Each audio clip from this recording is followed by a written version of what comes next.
Okay. All right, everyone.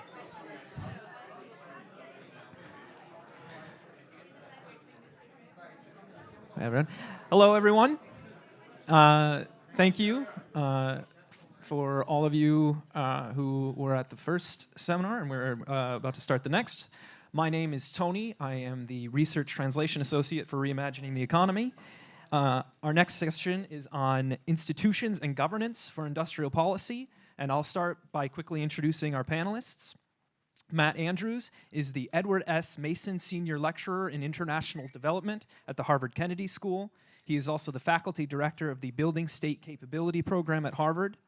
Yuen Yuen Ang, who is joining us via Zoom, is the Alfred Chandler Chair of Political Economy at Johns Hopkins University. She is the first named professor at the Center for Economy and Society and a faculty member at the SNF Agora Institute and Department of Political Science. Piero Ghezzi is an international consultant on productive development issues. Earlier in his career, he was an assistant professor of economics at Johns Hopkins University, then worked at Deutsche Bank and Barclays Capital. He has also served as a full-time advisor to the Peruvian Ministry of Finance, and more recently was the Minister of Production for Peru. The moderator for this panel is Alisha Holland. She is an associate professor in the government department at Harvard, and I will now hand it over to her. Beautiful. Thank you all for being here, and thanks to our wonderful panelists. So to kick off the discussion today, I want to ask each of them to give us a few minutes, I've been told 8 to 10 to be precise, on their signature policy framework.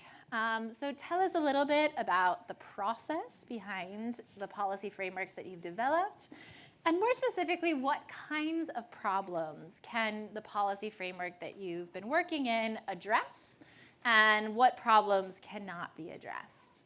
So I'm going to turn it over to Matt first to tell us a little bit. Thank you so much, Alisha. It's great to be here, and just great to see so many faces that I haven't seen for so long. So the mechanism that we use at Building State Capability is something that's been developed over about 15 years with a lot of, I like to say we have PDIA, PDIA. And PDIA is what it's called, and it just stands for Problem-Driven Iterative Adaptation, and that's a mouthful. And I remember when we came up with the name, everyone said, "Can't you call it something that's like easier to say and easier to sell?" And I think Lant Pritchard and I said, "But it is what it is."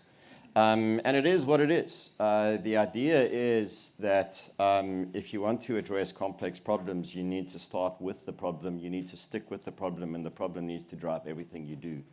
And so it needs to be problem-driven, and that doesn't just mean saying at the beginning, what's the problem? It means constantly saying, what's the problem? Constantly coming back to what's causing the problem, constantly coming back to where we can tackle the problem. And iterating back to it all the time and saying, whatever we're doing, are we making any progress on that? And we found that having problems driving the process is really important, because in a lot of the places where we're working, they don't really know what the solution is. They've been told what the solution should be, and they've been told that 20 times, and they've tried it 20 times, and it hasn't worked. And so what they do know a little bit of is the problem, but they don't even know that. And so what you want to do is you want to make sure that they solve the problem, so you want to keep them focused on the problem the whole time. So it's not just problem-based, it's problem-driven. We need the problem to drive what's going on. It needs also then to be iterative, which is, the PDI. And iterative means it's step by step, and it's saying, we don't really know what needs to be done with a lot of these challenges. And so you have to go step by step. There's no option with that. And the step-by-step approach is one, and I'll mention a little bit why it's even more important, is that we're not talking about us as outsiders going step by step. Us as outsiders, sometimes we can make a really big leap because we've seen the same problem somewhere else before. And honestly, we can look at it and say, I have a pretty good idea of where this is going to end up in 6 months' time. But we aren't the ones who matter. And I think that's a really important part of our process, is that it isn't a process that is done by us as a research method, and it isn't something that's done by outsiders. Which, one of the casualties of that is that we found it really, really hard to do with the international development agencies. because the international development agencies say, can we do PDRA in our work in Ghana? And it's like, no, you can't. You can facilitate the people in Ghana doing PDRA on their problems. But that means that you need to step back because they need to find it out. They need to be driven by their problems. They need to iterate, and they need to find what it is that they can do. The last letter is A, and it just stands for adaptation. So it's problem-driven, it's iterative, and it's about adaptation.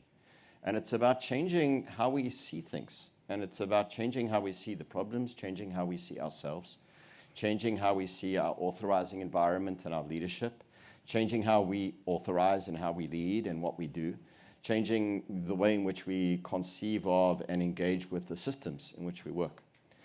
And so that's where I come back to. This is really just a way of engaging with complex systems. And it's an engagement that happens at the level of the individual, probably first. And the individual becomes part of a team. And so wherever we work with people, and then the people are in teams. And we then facilitate those folks going through a very simple process where they firstly do what we call constructing the problem, which is just saying, what's the problem? How would we measure it? What stories do we have about it? Why does the problem matter? Who does the problem matter to? Who does it need to matter to more, and how do we get it to matter to them more? So again, it's not just saying what's the problem, it's really getting people to think about that and getting people in the context to think about that. And we have people as individuals do that, and then they come and they do that together as a team. And so it's saying, okay, you're individuals, but you're individuals who have internal systems, and we want you to understand those systems. We want you to understand what is prohibiting you from seeing the problem in a certain way and in a way that you can tackle it. Because in most of the places, you know, people will say, well, we've had youth unemployment. We've tried 50 things, but we can't do anything about it, and they've given up. And so part of the process is not just coming up with a new solution. Part of it is empowering individuals to understand that they can be the ones who come up with that new solution. The next group is working with the team and helping the team to realize that they're not on their own, that they can work together, that working with other people is powerful, that it's hard, but that actually this is really important. And then we usually work with multiple teams. So we work with 4 or 5 teams. And those 4 or 5 teams will work on different parts of the problem or on different problems altogether. But it's the interaction of the learning across the teams that actually leads to the results. So we're talking about systems that are at the level of the individual, at the level of the organization, and then between organizations across society. So it's a very simple process. When we work with countries, we usually work for a minimum of 6 to 8 months. And we'll say to them, can we work with 4 or 5 teams in that period of time? The teams have to commit to work through that period of time. They learn a lot about themselves. They learn a lot about why they don't like to work, why they don't like to work with other people. They learn a lot about their ministers and their mayors and why they don't like their ministers and mayors, and how to manage up to them and get them to release them and empower them anyway. And they learn a lot about the problems that they're working with. And in most of the places, they make a lot of progress in working on those problems. And here's the catch. They make progress without any external help whatsoever. They make progress without external money. They make progress without external consultants. And the reason is that they learn that actually a lot of the problems that we have that aren't solved, they're not solved because of the things that we put in the way of those. But we actually have a lot of the answers to that. So the question is, what problems can we work on with these? My answer is kind of all of them. We're still waiting for the problems that we can't work on. No one's invited us so far to do anything with central banks, but I do think we would have an issue there. No one's asked us about problems to do with kind of major port infrastructure or bridge building or anything like that, but I'm not sure we need it and we're the right ones. But we have worked on industrial policy at the level of cities, countries, regions. We have worked in this domain with sectors that exist but are in trouble and need to be recovered, and that's what the Albania story is about. We have also worked in this domain with countries that have said, we don't want to recover a new sector, we want to find a new one, and we want to find new investors. Can you help with that problem? We find that it's pretty useful. We've also found that it's useful at the level of individual firms who say we're having a difficulty. So I think there's multiple ways in which this can be used. The key thing is that people commit to the process and stick to it. And that's something that we don't really have always the control over, but we do find that that's probably our biggest battle, is keeping that motivation going and keeping the authorizers authorizing their folks. Great, thank you. Piero, why don't I turn it over to you now? Thanks, Alisha. I come here as a practitioner of a middle-income Latin American country, and I will talk about mesas ejecutivas. It's an instrument of industrial policy or productive development policy, as we call them in Latin America, that we created while I was Minister of Production between 2014 and 16. Since I left government, Peru had 7 presidents, 14 finance ministers, and mesas have survived, and they have achieved things. So there's something perhaps to the instrument that makes sense to talk about. As Ricardo was saying, everything works if something works in Dominican Republic, that means that it works very well. No? So if it works in Peru, that means that it works. It's the instrument more than the country.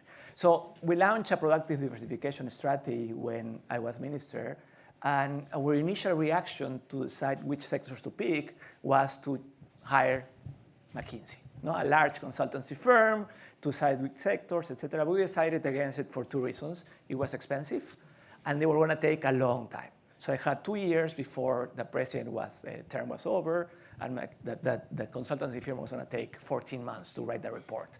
I remember I had some calls with Ricardo back then, and we wait and we do it ourselves. So instead, we convene the private sector stakeholders, starting with those from the sectors that have shown some interest in work public policy, and we focus on doing things, not studying things, so solving problems. No? So we also analyzed the multiple multilateral commissions, working groups in the Peruvian state, and that we knew that didn't work. So basically, we analyzed what they did, and we multiplied everything by -1, and we did the opposite. For example, they wanted to stay at arm's length from the private sector, right? And the private sector only was invited as an occasional guest to talk about the problems and leave, right? So in the mesas that we created, we basically include them as permanent members of the mesas, participants in the process of co-creation of solutions. The second, the public sector officials that normally participate in these working groups are designated officials that participate in 20 mesas, or 20 working groups, or 30 traditional working groups, but they're not the ones who know about the problems. So in the mesas, we did the opposite. We just invited the private sector officials that know the problems, or should know the problems, and have the formal obligation to sign norms, regulations, etc. No? Third, we didn't have, the traditional working groups didn't have anybody dedicated to a day-to-day progress. So we hired a dedicated team that was working on this issue on a day-to-day. Mesas work may not be the only thing they did, but certainly was the most important thing they did. No? Also, the traditional working group had acts, votes, and that was going to introduce too much rigidity. Also, if you want to do the right thing, votes is not right. You don't want to do majority ruling, because you ask the private sector to vote, everybody is going to vote for tax exemptions, subsidized financing, etc. No, and also we decided that in addition to the regular large, let's say, plenary mesa sessions, we had to have a lot of intersessional meetings, intersession meetings where we had a lot of multilateral, bilateral discussions where a lot of the problems discussed at the mesa were actually worked on. No? So we had at the end basically 2 operational groups that comes to the issue of the top-down versus bottom-up. We had those actors with the contextual knowledge, basically the private sector stakeholders, the public sector stakeholders, and the dedicated team that work on a day-to-day, basically to solve the problems. But once in a while, those problems, basically, they cannot solve certain problems because there's a need for budget, there's a need for conflict resolution, there's a need to convene other actors, et cetera, and they elevated the problem to would be the high-level cabinet-level body, which basically has the power. So basically, you had the complementarity of two groups, those with the knowledge, but without a lot of power, and those with the power without a lot of knowledge, right? So they try to complement each other. And also, we started and saying, okay, we are not going to write a long report of 200 pages that's going to be going nowhere. We will start working with 3 or 4 problems, a combination of those that are urgent or important, right? And we start working on them. Basically, we had some initial ideas of what to do with them, try to solve them, learn it during implementation, went up in an iterative way, trying to see, basically have a better understanding of the problem, and went up back and forth until the problems were solved, or basically sometimes are not. Not all problems are solvable, right? So with this way of work, the private sector participants of the mesa said, oh, these mesas are very different from what we're used to see. They're very ejecutivas. So they baptized them as mesas ejecutivas, which is an unfortunate name because mesas really doesn't tell you that it's more a methodology than an institution, right? And ejecutiva, I don't think, has a great translation in English. So it's almost like your problem. No? So what we try to, going to your question, what we try to solve are basically these coordination failures, that are, my experience, are very different from the traditional coordination failures that development economics talks about, these simultaneous upstream, downstream investments, that lump investment that have to be coordinated, et cetera. The coordination failures are more related to these public-private coordination failures, and the public-private coordination failures. The public-private is related to the fact that the public sector underestimates the complexity of the problems they will need, or the information they need to actually solve a problem related to public policy. They don't know what they don't know, really.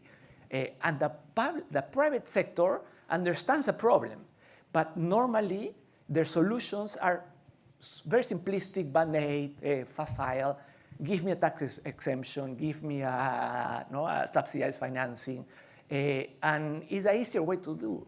So because of that, many times industrial policy is that, just tax exemptions and subsidized financing, tariffs, etc. But we didn't have any money.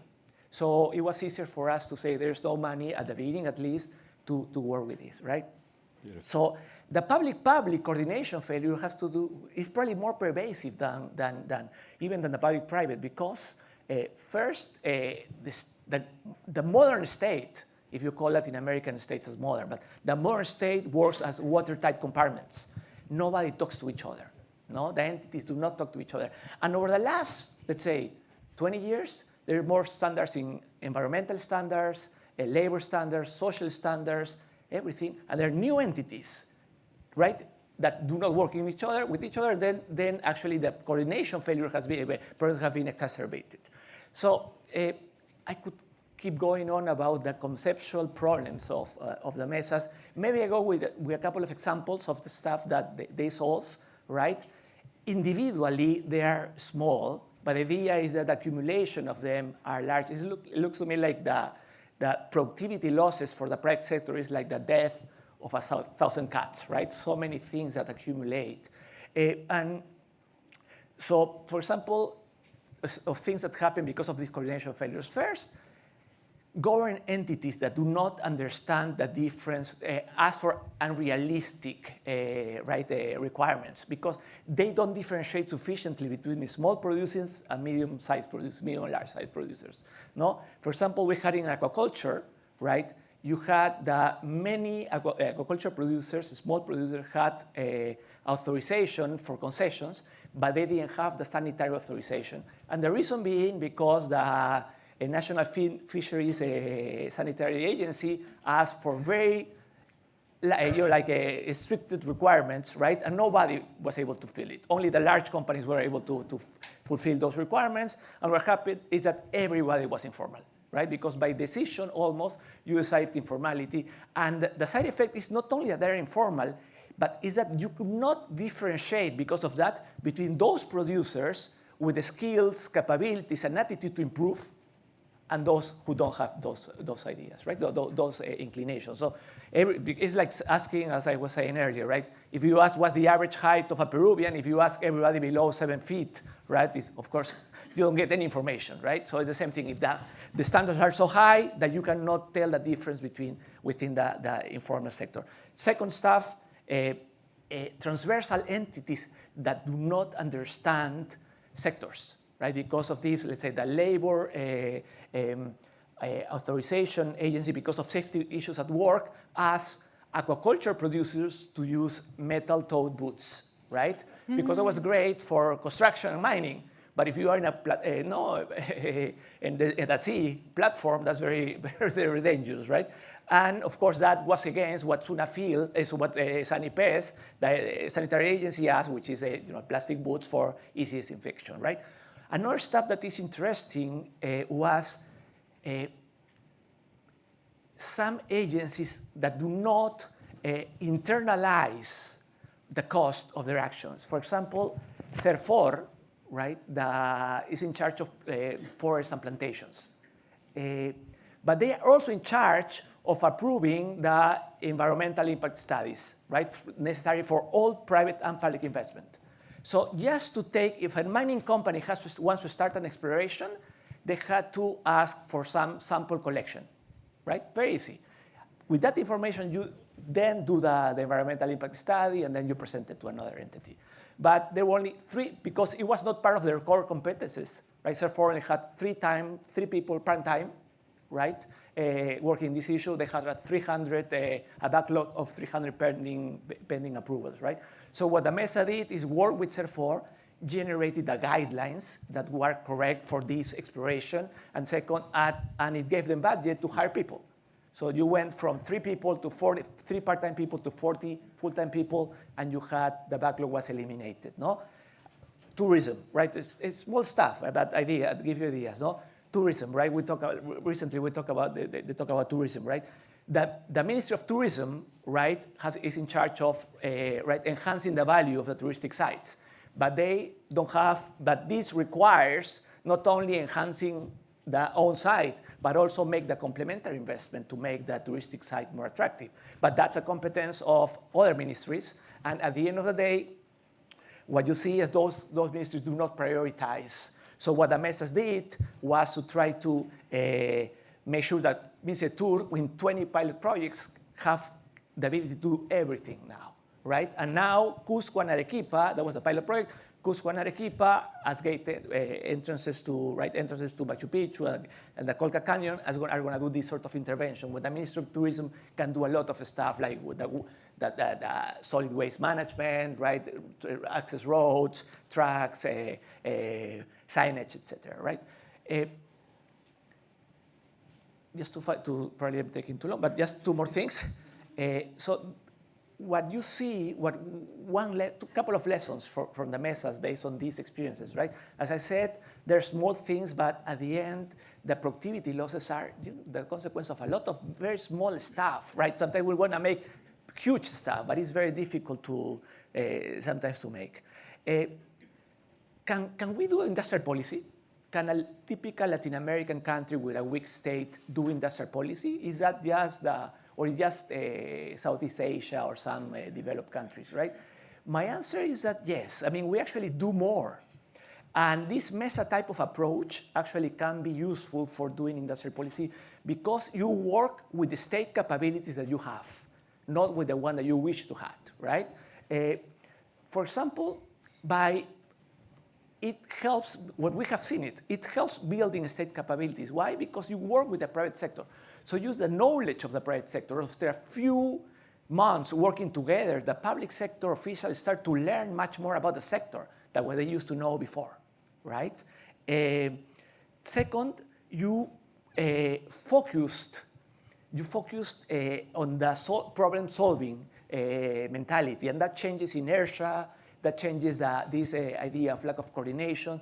Because after a few sessions of the MESA, you realize when a public sector official is lazy, corrupt, right, doesn't want to work, etc. So basically, all these problems become much more evident in this site of work, right? Mm-hmm. The third thing that is very important is that we never started with a grand vision. there was never a big vision of what we're going to do with the aquaculture, the forestry, the mining sector. But over time, the continuous work of public sector and private sector officials have generated a consensus of where the sector should go. And this is very valuable because you had so many ministers, but there's an agenda already, right, set up by the Mesa. So it helps a lot with continuity, which is crucial for this type of country with so much political instability like Peru.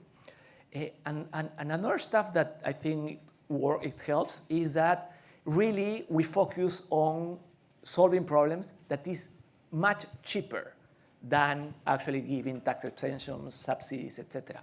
And that's and that's at the beginning was because of lack of money, and now because of design. Because you ask the private sector what do they want, they will want money first, right? But when you tell them there's no money, it's a lot easier. And then you also use money, of course. After this experience of CER 4, we provided budget to a lot of the transversal entities that had to do with public investment, public and private investment, right? So there was a cheaper way to hire people to do the right thing. It's a much cheaper way to improve the situation for private activity than just to provide with just some exceptions. And finally, why, of course, what cannot be done, right? Of course, you cannot defy the law of gravity. All the problems that Peru had, Latin American countries have, are not going to be reversed with just industrial policies and Mesa-type solutions, right? Could you do more? For sure. What are the binding constraints, right? Because you have, of course, limited bandwidth, right? Of course, the number one is political leadership. If you don't have enough time of the guys at the top, they're gonna limit it at how much you can do. My experience is that the Mesa team and that they have been great at becoming better and doing more stuff than before. A lot better at convening actors, for example, than before. Everybody agrees, right, that they want to work with the Mesa, so that's easier to that implies it's easier to convene actors. So the second binding constraint is to have a good, dedicated team that really works has this positive mentality, right? That is part of the public sector, but they are not pigeonholed within the strict or rigid structures of the public sector, right? The tendency of everyone is, okay, insert Mesas within the structure, below a director, below a vice minister. That's horrible, because if you do that, you basically limit their work. They have to be free to do the stuff and depend directly from the Minister of Finance, ideally. And the third binding constraint is a private sector with the attitude of problem solving, because for them it's a lot easier to work on ask exemptions. But the other stuff is a lot useful. And what our experience is that we have been able to get a lot of private sector officials who actually are very willing to work together over a long time. And that means that they have found this useful. That's it, I guess, and we can talk more stuff later. All right, wonderful. Well, thanks for putting those questions on the table. Let me start with one theme that as soon as you start talking about industrial policy and institutions comes up in academic and policy debates, which is the question of capture and corruption in these instruments. So Piero, for example, the Mesas really depend on inviting the private sector to be part of problem solving, to be putting their input into policy decisions. Of course, from a public perspective, that can look like the government is simply bowing to the interests of the private sector. Perhaps they're only pursuing rents in the choices of policies. Obviously, we're at a moment in Latin America of sort of anti-corruption crusades, right, where there's a lot of concern about public officials taking money from the private sector. So how do you cooperate with the private sector and ensure the integrity of the public sector? And even beyond that, maintain a perception that this is about coordination and efficiency rather than the capture of private interests. let me pose a couple of questions to Yuen Yuen on this theme and as well to Matt, and then I'll give you a chance to respond. Yuen Yuen, I think I have a similar question for you, which is if we think of governments acting as VCs, yet government officials are not going to be, making huge salaries when they do pick winners. What are their incentives? How do you make sure that they are selecting and making bets on firms based on their potential contributions to industrial development rather than kickbacks to the government or all sorts of other incentives that we might be concerned about?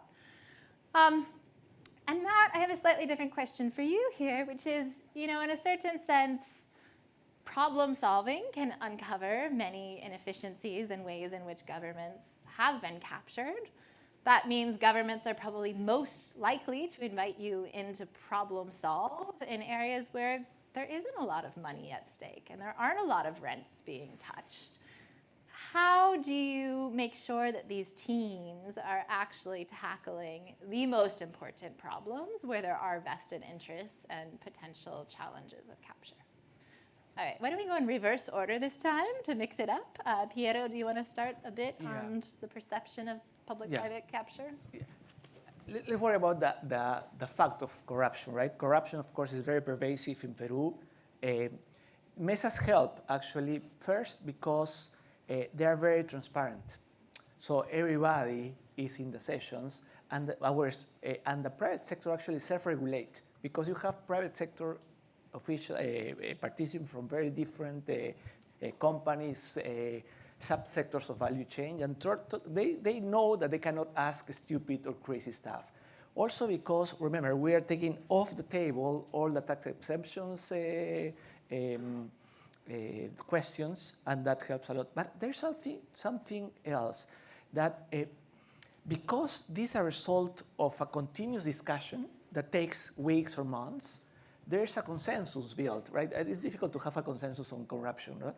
But there's a consensus built, and also when the public sector official has to sign the document, he feels validated.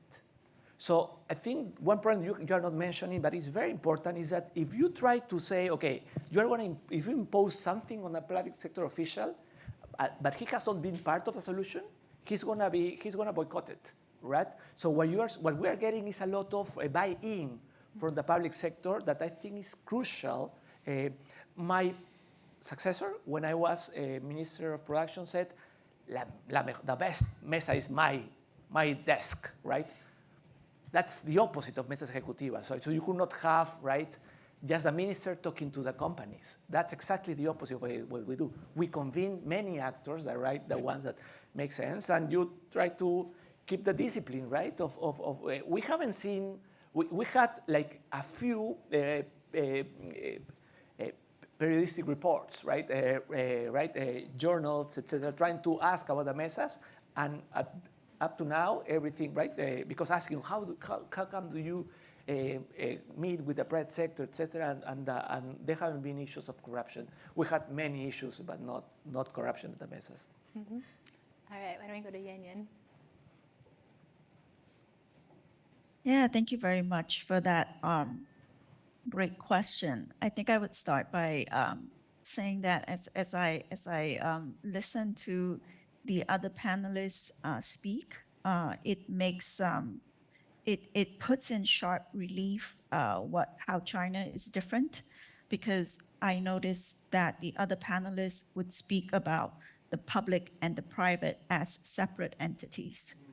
And the reality in China is that the government itself, the public sector, is often organized like the private sector. It is incentivized like the private sector, organized like it. And so it regulates firms, but it's also behaving like a firm. And this is, and you see that in the example I gave you, where these local governments in China are increasingly organizing themselves in the form of venture capitalists to invest in innovation. The question of rewards, it's a very important one. In fact, I would say there are two things that one would have to consider when you organize a government like a venture capitalist. One is rewards and incentives, and the other is evaluation.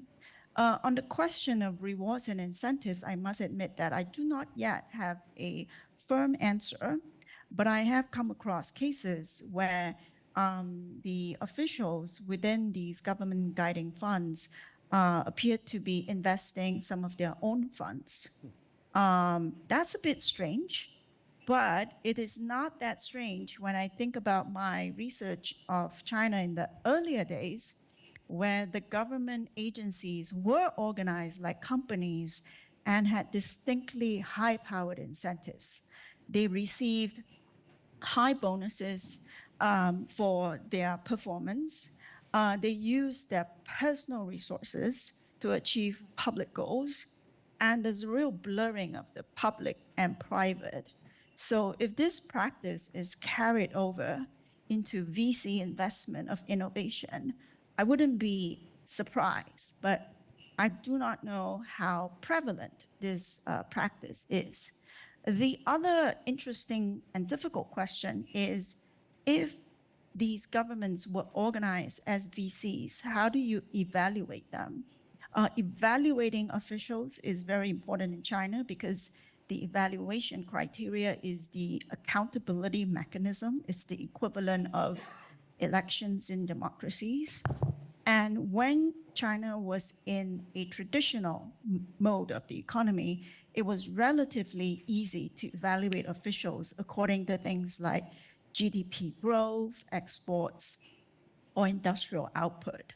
But now that they are being organized like VCs, that has generated a deep dilemma for the government, which is the very nature of a VC is that you have a very, very high failure rate. That's the whole point of being a VC.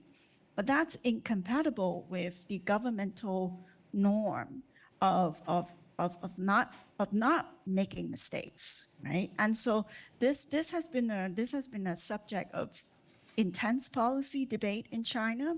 One of the pieces of jargon that they often talk about is, I'm trying to translate it.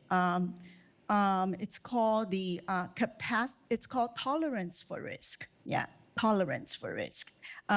When governments are spending public revenue to make bets on high-tech firms, how much risk should they tolerate?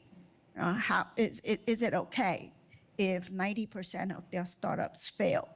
Right? So these are the kinds of new governmental issues that are being intensely debated within China today because the target of development has changed and because the tools being used to promote that development has also changed.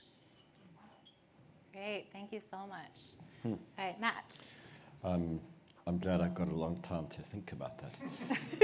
So your question was a little bit about how we, how do we think about the problems that governments choose, and do they just choose the easy ones? So the first thing I'd say is I think there's no problem selection that isn't affected by interests, right?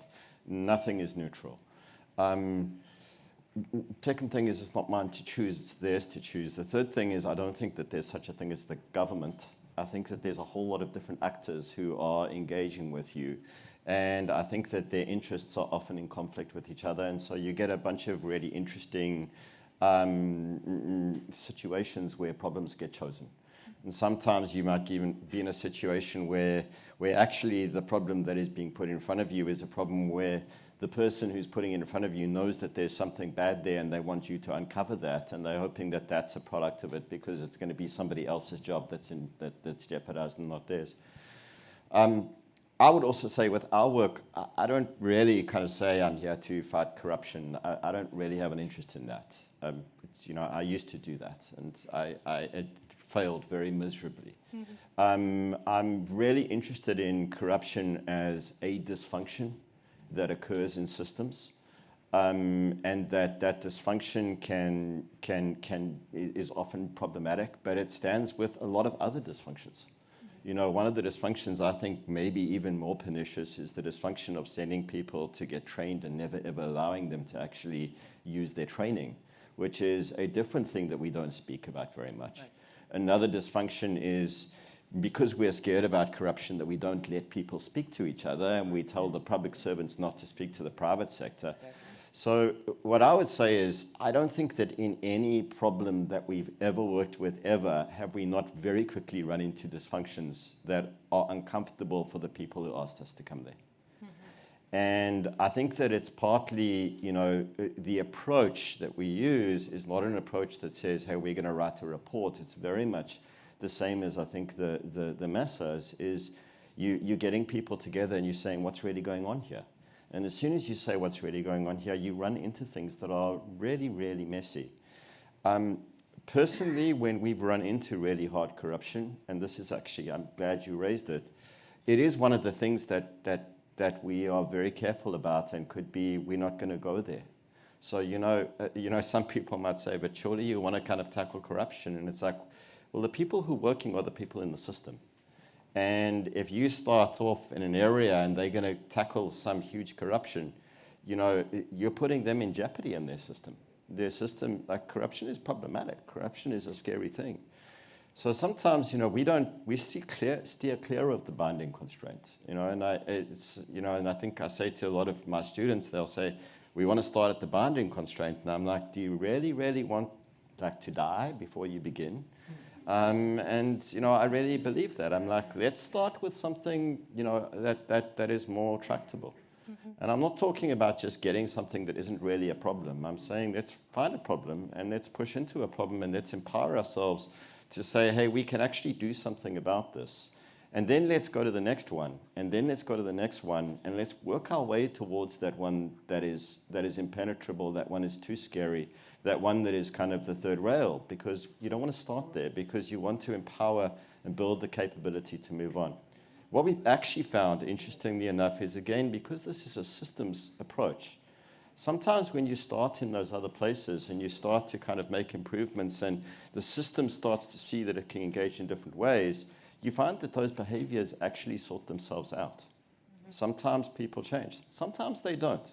And in some of the teams we've worked, we've had to back off because really we've run into things that are not easy to work around, and the teams have said, we're not doing this anymore.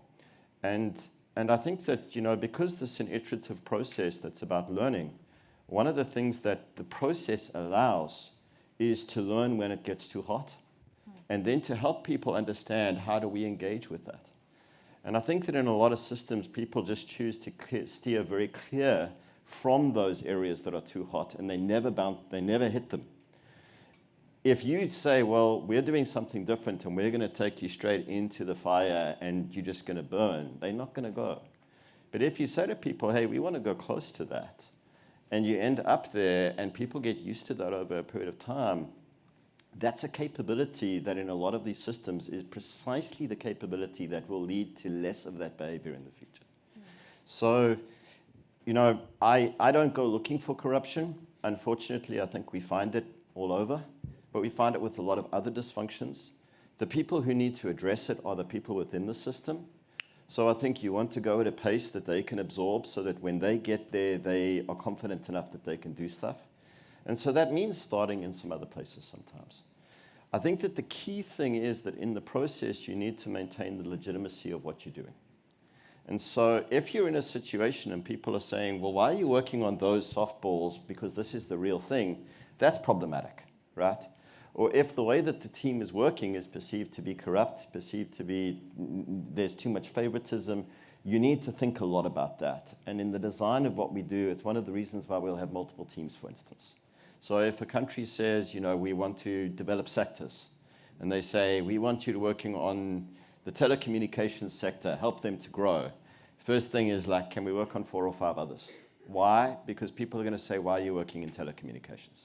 It doesn't matter which it is, right? It doesn't matter. But if you're working in telecommunications, agriculture, tourism, this, and then people say, why did you choose those 5? And you say, well, it is 5 after all, it's not 1. And then you can say in 6 months' time, we're going to have another set of teams. Do you want to join? And so we want to think about the design so that we aren't, the work itself isn't going to be pinpointed as being corrupt.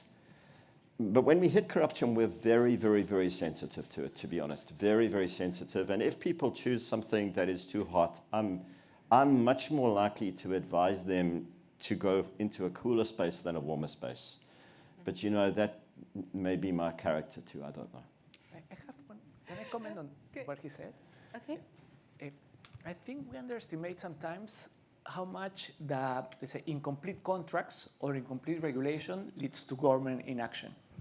No? And a private sector official normally plays a cost-benefit analysis, right? If they mean well, they don't want to put their career at risk, right? So if there is a loophole in regulation, they will not do something. We had one experience with the mesas. One of the largest copper mines in Peru is Las Bambas. Las Bambas had this problem that had a lot of blockades, stoppages, protests, whatever. So, but the contingency plan included in the environmental study did not include these stoppages. So that implied that Las Bambas accumulated 400 tons of material in the surface, right? And the environmental agency said, this is very dangerous. But the contingency plan actually did not contemplate to free the number of trucks that can go out every day. So it was limited to 125 trucks, which is 400 tons. So it was impossible to basically free those, that material. So what the MESA had to do is generate a supreme decree that basically allowed OEFA, the Environmental Assessment and Control Agency, to actually generate the contingencies where you could lift those daily limits on trucks. And OEFA, even with that supreme decree, they said, I'm not sure. So Las Bambas, the mining company, asked OEFA. OEFA said, ask me for an interpretation of the law. So OEFA had to have an interpretation of the law, and once everything was clear, then Las Bambas was able to operate, because Las Bambas didn't want to start moving the trucks, just interpreting a norm. They wanted basically their norm to be complete. So that's a clear idea. Sometimes we think that the law doesn't change reality, but because public sector officials are so often paralyzed just to close loopholes, particular loopholes that appear every day because reality keeps changing and the norms are very obsolete, right? You can actually lead to action. Mm-hmm.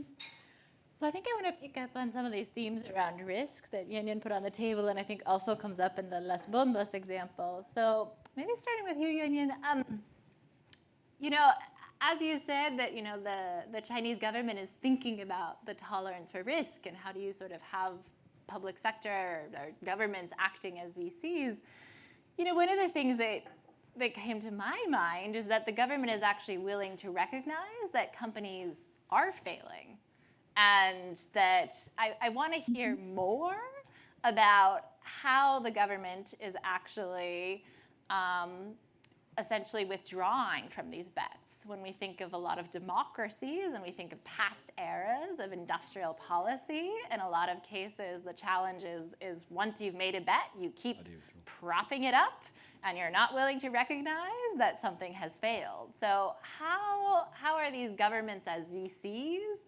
recognizing when their bets go wrong and actually withdrawing from them? And then, Piero, like, maybe one thing to pick up on in your example of, you know, incomplete contracts relates to, you know, to the extent we think about a lot of what's happening in public-private partnerships is at a distribution of risks and who's going to take on the risks when those contracts are incomplete. What has the Peruvian public sector learned in managing those risks with the private sector, given that I think, going back to the past theme, sometimes the perception of corruption is that the public sector ends up stuck with the bill when things go wrong, when the contract was incomplete and the state is unable to defend itself in these circumstances. And Matt, I'll just ask you a little bit about your notion of kind of successful failures, because in some ways I think it gets at this question of how do you evaluate when a policy has been successful, and what are the incentives that potentially lead us to privilege policies that are not risky And maybe to connect to Yuen Yuen, do you see any difference across democracies and authoritarian regimes in their tolerance of risk when they're evaluating industrial policy? Yuen Yuen, why don't we start with you, and then I'll go Piero. Great, thank you very much. That's an excellent question. Do authoritarian regimes have a higher tolerance of risk? I think that that is possible to the extent that they don't have to be directly accountable to taxpayers and voters, to the extent that they have a larger room to be non-transparent. So I think in this respects, yes, that gives them a bigger tolerance for risk. I would be hard-pressed to imagine other governments using the kind of methods in China on the scale that we see in China. It's actually not unique in China. There are public-private investment funds set up in Israel as well, for instance. But what's different in China is the staggering scale of these kinds of schemes. I don't have a systematic or conclusive answer to your question because right now, as we speak, it is still being debated within policy circles in China as to how much risk they should tolerate. There are instances of local governments that make failed bets and as a result become more indebted and fall behind even further in their development. And Hefei, which is the Chinese city I just talked about, is exceptional in that it made a series of good bets. First on a company that made LCD screens, and then subsequently on this electric vehicle company. So I think I could only say that we need to do more research if we can about why some local governments are able to make good bets while others do fail. But tying back to the earlier discussion about corruption, I think it does open up a third sort of interesting question, which is that when you have governments playing this role of a VC, where the failure rate is inherently very high, it really opens up ambiguity about corruption. Because if you had a government official running a fund like this, and he has a very high failure rate, at what point do you hold him accountable? At what point is it corruption? Mm-hmm. And if you look at some of the recent scandals, there was a crackdown on so-called corruption in the semiconductor industry, which has received a lot of policy aid from the government. If you look at the exact charges being made, it wasn't that the officials were engaged in bribery, for instance. The exact charges were ambiguous. It was never clearly stated what they did wrong. And I think that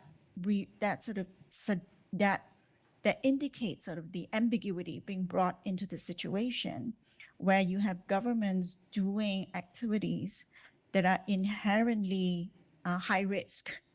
And at what point would you say that their gambling activity has failed or is corrupt or should be punished? I actually don't think that there are clear answers yet in China about this because they're still in the process of doing it. Great, thank you so much. Piero, why don't I give you a few words, and then I'm going to open it up to the audience after Piero and Matt give us just a minute. So I will be very short. I think the tolerance for industrial policy, at least in Peru, is very, for risk and errors, is very low because of our history of failures in Latin America in general. No? I think when we think about industrial policy, we think about market failures and where the government failures are larger than the market failures. The one advantage of the mesas, I think, is that actually tries to fix a government failure. So, and there's a lot of agreement that you want to fix those. So that reduces also the cost significantly, and they are not too expensive. So that limits those risks. Most recently, the mesas are trying to move into a next stage, which is the Shanghai port is going to go directly to Asia, and they have attracted Hyundai Heavy Industries to be a strategic ally of the CIMA for shipbuilding and ship maintenance, right? So let's see how that goes. But they're trying to take other bigger risks because they're more comfortable with what they have done, which will be MESAS Type 1, and they're moving maybe to MESAS Type 2. Thinking about successful failures. So the work, actually in the literature, there's kind of multiple definitions of successful failure, and the work that I've done is looking at, particularly in development, successful failure is not a good thing, and it's basically identifying the many projects that deliver outputs and outcomes and don't solve problems, and identifying that actually the constant stream of outputs and outcomes are the reason why they don't solve the problem, and the system is designed to kind of, it's like, what is it? It's giving you the placebo, it's like, you feel like you're okay. And I see Anne here from South Africa, and one of the examples would be, in South Africa, I see the government coming up in the 2000s with the idea of public works programs and developing a public work program mechanism that is recognized by parts of the United Nations as the best in the world and really effective and really awesome. They developed that public works program to deal with unemployment, and they have a great public works program and a growing unemployment problem. So, it's one of those things where it's like, well, you're really successful and you constantly fail. Now, in the literature, there's other definitions, and one of them is kind of saying successful failure where and this is interesting, listening to Yuen Yuen, is the idea of kind of generative failure, where they actually say it's positive, where it's like, well, we're trying things and we're not quite getting there, but we're learning a bunch of other things that we didn't know were there. And that's one of the things that entrepreneurs do, right? That's what VCs are about. VCs aren't only about, gee, we have these 10 different bets, and which of the bets work. They were also interested in learning things across the bets and seeing if they can foster any germination and create something completely new. And that's actually then saying, hey, we failed on all 10 of them, but we found the bigger thing. And now that's kind of a different thing, and I haven't written about that, but that's super exciting. And I think that a lot of our work, what we're saying is we're actually trying to generate luck, and that's why we work as 4 or 5 teams. How do you assess that? It's really hard. How do you think about kind of, when that moment of kind of, finding the real thing is coming? It's really hard. And then when you kind of ask the question of, is it in different types of governments, do we see behavior differently? I'm not sure if it's as simple as kind of democratic versus autocratic, because when we work in any system, I'm trying to work out what is motivating the people in the system. And it's not what is motivating them in one thing. I'm trying to work out what's motivating the politicians, what's motivating the citizens, what's motivating the private actors, what's motivating the bureaucrats. And what are they, big and small? And I think Piero was mentioning just now, sometimes the issue is people are just trying to protect their job. And honestly, I find that the more localized or the more personalized explanations for what's going wrong are usually the ones that tend to be more pertinent than the big ones. So, even working in some autocratic systems, I found myself sitting with, I haven't really met with many autocrats, but people in the autocratic system. And when I'm having coffee with them, I found that, they have concerns like people in democracies. They worried about their jobs. They're worried about where they're going to be next. They may be a little bit different, but everyone has concerns. Everyone looks into the future and has question marks. And I think that what we need to be doing is understanding what are those question marks about, and then how do we think within the system of kind of like, working out, how do we get people past those question marks to a point where they can work together in a more systematic way. All right, let's open it up for some questions. Oh man, is it my job to pick out people? I don't even know. Maybe up here in the upper print shirt. Hi, My name is Margaret Miller, and I had a question for Yuen Yuen. I thought that was a great panel, by the way, but I was really curious about the idea of characterizing the public sector and the industrial policy in China in terms of VCs. And I wonder who's paying attention to externalities then.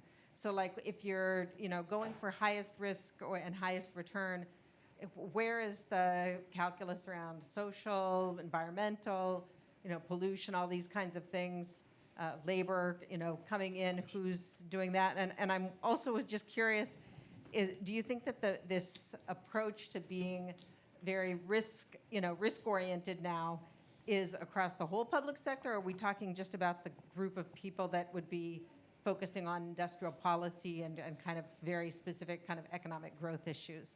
Or are you looking at that in a more expansive way? Thank you. Great. Why don't we get a student question? Who are students back there? All right. Danny Yeah, has a question. back there perhaps. Okay. Hi, everyone. Sorry, this question is again for Professor On, if that's okay.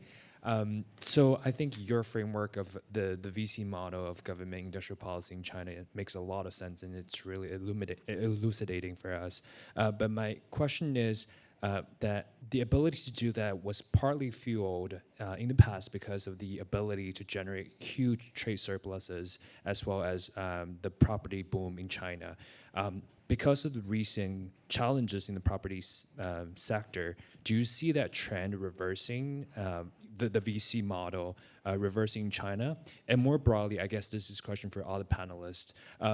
When a country is facing both the need for industrial policy, but also significant sovereign debt issues, as we see in a lot of African countries, what's the strategy there for countries like that to pursue industrial policy? Thank you.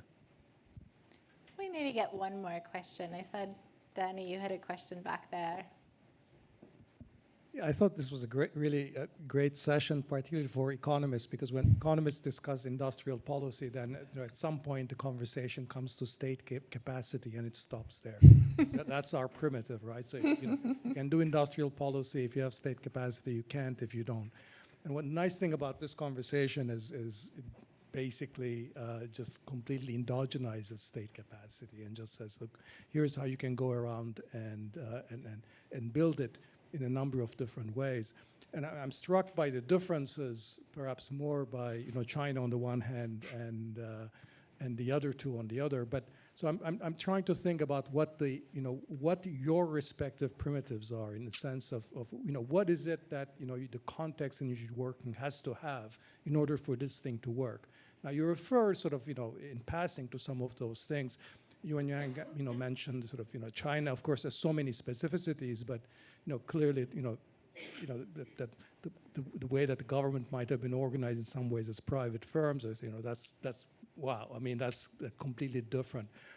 But is that really it, or is there something else? I mean, how about the variation across Chinese provinces and municipalities? Which ones have been doing better? Which ones have been doing worse? Is there something we can learn about that, about sort of the comparative advantage of this particular mode of decentralized improvisation, experimentation? What kind of assets do you have to have, broadly speaking, for this to work? And where does it work even if you lack certain other things that might be plentiful in other countries? And similarly with the PDIA or the sectoral roundtables, I mean, I heard sort of Matt say, okay, you can do this everywhere, but is that really true? If that's true, why has it not taken over the world? Is it just because there's only one of you? Or is it, I mean, I think the sectoral roundtables, I heard Piero say, well, leadership is very important. Is that the case? And that the limiting factor is that you need a minister or a relatively high-level political principle to run this, that otherwise it won't. So in other words, the question is, what are the comparative advantages of each one of these models of the development of particular type of capacity? What is it economizing on? Which, economists get a headache when you're talking about state capacity. This is what you have to have on, and your answer is, but look, actually this design economizes on this thing that you thought was really critical. But on the other hand, you need to have this other thing for this to work, or maybe it just works everywhere. I don't know. So, Why don't we get one last question, and then I'm going to give the panelists each a minute to respond. Maybe over there? Hi, I'm Renato da Gaspi. I'm from Central European University in Vienna. And my question is to Piero, because I study democratic industrial policy in Latin America. So I wanted to know more about your experience, especially, first of all, well, I think we were in Latin America doing industrial policy democratically before it was cool, before it became. So we have many examples. So I want to know, as a minister, what did you look and what did you learn? Like which specific example in nationally you looked in Latin America, if you did?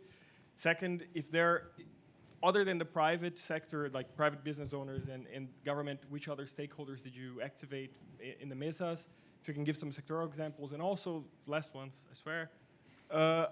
I want to understand, because you talked about economic diversification, and sometimes there are certain sectors that are a bit skeptical of that in Latin America, I would say. When you need to align private investment goals with development objectives, exert state discipline, how does that go in these mesas? I would like an example, maybe a practical example of how you navigate to that. Thank you. All right. Matt, do you want to give us a minute of response? Okay, minute of response. So counterintuitively, perhaps, firstly to the question about what do you do in places that have major sovereign debt issues. I find that the more tight it is in a country, the bigger the macro difficulties, the more space there is to work in the way that we're working. Partly because people don't have the money to hire McKinsey anymore. And I think that there is something to that, is partly the answer to Danny's question. Is it possible, can this work everywhere? The answer is 100% yes, because we've worked in a lot of different ways. And when people say, can you come and do this, we find that it's actually really works. And one of the reasons is that I kind of think what we do is just like kind of common sense. And I think that most people have got some experience of, in their own personal lives, in their families, and wherever they are, of kind of like recognizing a problem, working through a problem, iterating, learning, and finding out that afterwards they don't have that problem anymore because they have a new capability. And when you show them that organizations can work like that, systems can work like that, governments can work like that, they kind of like say, oh, like, of course. Why did we need to hire Harvard for that? The issue, though, is, so it's possible, but I think at the moment it's improbable in most places, because I think that the way that we think about state capability isn't like this. We think that it's about training people. We think that it's about organizing people in big organizations. We think it's about restricting people from talking to each other. We have this kind of model that is incredibly formal, incredibly big. We think that it's about money. We think it's about contracting.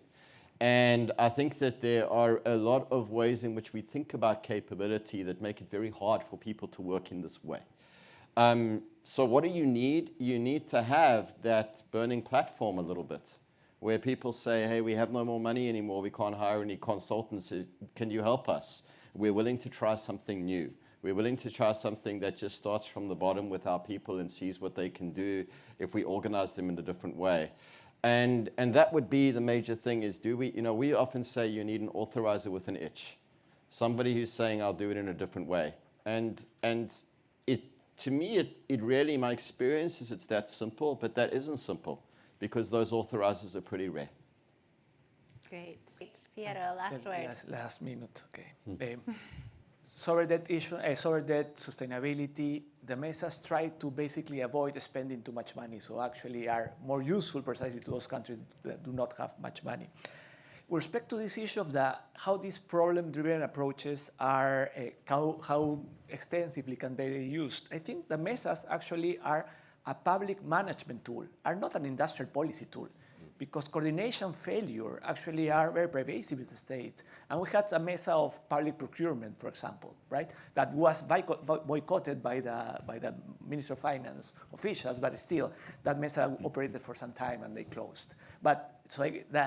And the other stuff, beyond the fact that the coordination failures are really, it occurred in public administration, that means a public management tool, is that every mesa is different, every country is different. The coordination failures are very local sometimes, and that's depending on the country, solutions may be local or maybe national. Some sectors are more social, more political, some sectors are more technocratic, so you need to adapt. One thing is a mesa in Costa Rica, another thing in Brazil. So it really, you have to adapt it a lot. And the last thing, with respect to what's the main binding constraint, when I was Minister of Production, I was under the illusion that you have to separate between the Ministry of Finance and the Ministry of the Economy, like in Chile, like in Peru, like in Mexico, and that one minister has to work about the microeconomics, another ministry has to work about the financing, budget, etc. That's a mistake. Because if you keep the mesas or this sort of industrial policy only at the level of the Ministry of Industry, you can only do small stuff. You need to internalize it, and the only guy who has the ability to induce public-public cooperation is the guy who has the wallet, is the finance minister. No? So that is our experience, is that once the mesas moved to the Ministry of Finance, they became more powerful because you had more ability to induce this public-public cooperation. Billetera mata galán is a word in Spanish that I don't know how you say it. Wonderful. With that, please join me in thanking our wonderful panelists.